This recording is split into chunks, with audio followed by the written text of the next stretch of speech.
নমস্কার বন্ধুরা, দেশি বিদেশি স্বাদ চ্যানেলে আপনাদেরকে স্বাগত জানাই।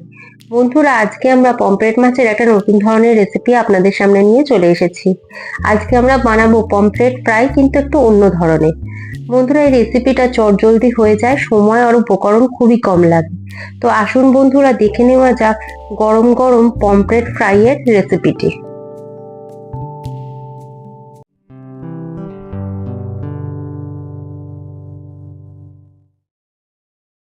প্রথমে আমরা কয়েকটা মশলা বাটবো। তার জন্য নিয়েছি 6 কোয়া রসুন, 2টো কাঁচা লঙ্কা, একটা ছোট সাইজের পেঁয়াজ আর হাফ ইঞ্চির থেকেও কম আদা।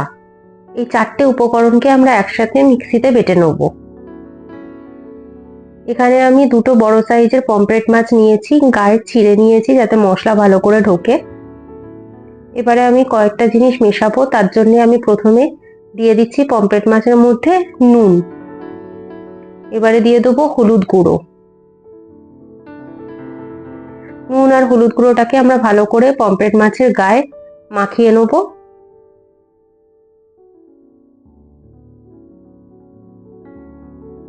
এবারে আমরা দেব লেবুর রস।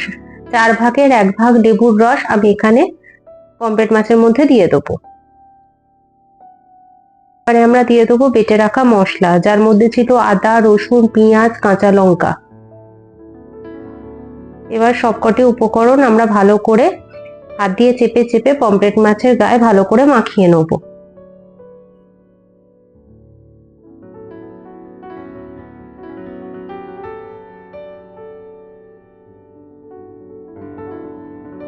সবকটি উপকরণ ভালো করে মাখানো হয়ে গেছে। আমরা 1 ঘন্টা এইভাবে মাছগুলোকে ম্যারিনেট করে রেখে দেবো। এখানে আমি একটা ব্যাটার তৈরি করব। তার জন্য নিচ্ছি 1 টেবিল চামচ ময়দা, 1 টেবিল চামচ বেসন, সামান্য পরিমাণ লাল লঙ্কার গুঁড়ো,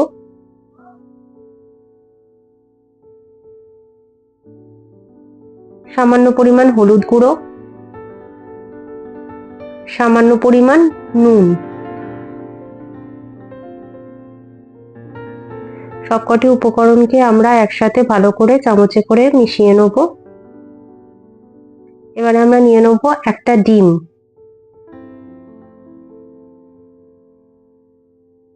এবারে সবকিছু ভালো করে আবার ডিমের সাথে মিশিয়ে নেব চামচে করে। এখানে আমি দিয়ে দেবো মশলার সামান্য পরিমাণ বাটি ধোয়া জল।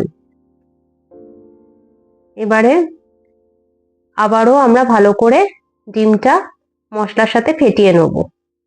বন্ধুরা, আমাদের ব্যাটার রেডি হয়ে গেছে। এবারে একটা করে পমফ্রেট মাছের টুকরো আমি নেব, নিয়ে ব্যাটারের মধ্যে ভালো করে চুবিয়ে নেব। ভালো করে ব্যাটারটাকে পমফ্রেট মাছের গায়ে মাখিয়ে নেব।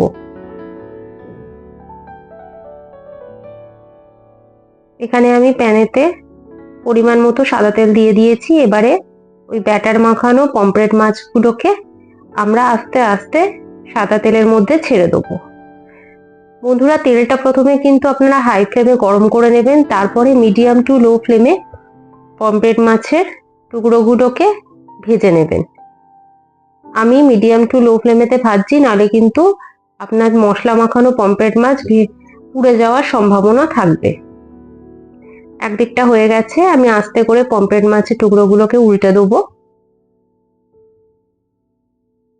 দেখুন, খুব বেশি লাল করবেন না,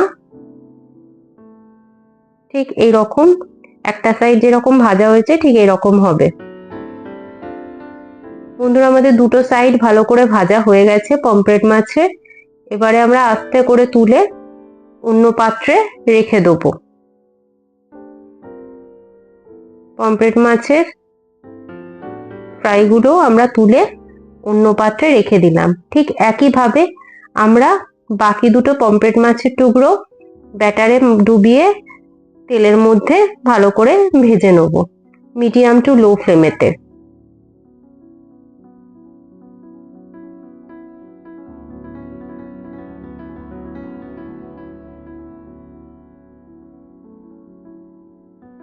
একটা সাইড ভালো করে ভাজা হয়ে গেছে। আবারও আমরা পমফ্রেট মাছের টুকরোটাকে আস্তে করে উল্টে দেবো। বন্ধুরা আবারও বলছি, তেলটা যখন প্যানেতে দেবেন প্রথমে হাই ফ্লেমে গরম করে নেবেন, তারপরে যখন মাছের পিসগুলো তেলের মধ্যে ছাড়বেন তখন যেন গ্যাসের ফ্লেমটা মিডিয়াম টু লোতে থাকে, নাহলে কিন্তু মাছের পিসগুলো পুড়ে যাওয়ার সম্ভাবনা থাকবে। বন্ধুরা আমাদের পমফ্রেট ফ্রাই রেডি হয়ে গেছে, আমরা আস্তে আস্তে তুলে অন্য পাত্রে রেখে দেবো। বন্ধুরা এই রেসিপিটা চটজলদি হয়ে যায়, আপনারা কিন্তু এই রেসিপিটা গরম গরম ভাত ডালের সাথে পরিবেশন করতে পারেন অথবা সন্ধেবেলা চা কফির সাথে স্যালাড সহ পরিবেশন করতে পারেন।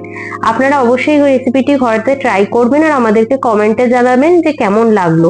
আর আপনাদের যদি আজকের এই রেসিপিটি ভালো লেগে থাকে তাহলে অবশ্যই আমাদের চ্যানেলটিকে সাবস্ক্রাইব করবেন, লাইক করবেন, শেয়ার করবেন। সাবস্ক্রাইবের পাশে বেল আইকন প্রেস করবেন, তাহলে যত নতুন ভিডিও আমরা আপলোড করব সবার আগে আপনারা দেখতে পারবেন। আজকে এই পর্যন্তই বন্ধুরা, ধন্যবাদ।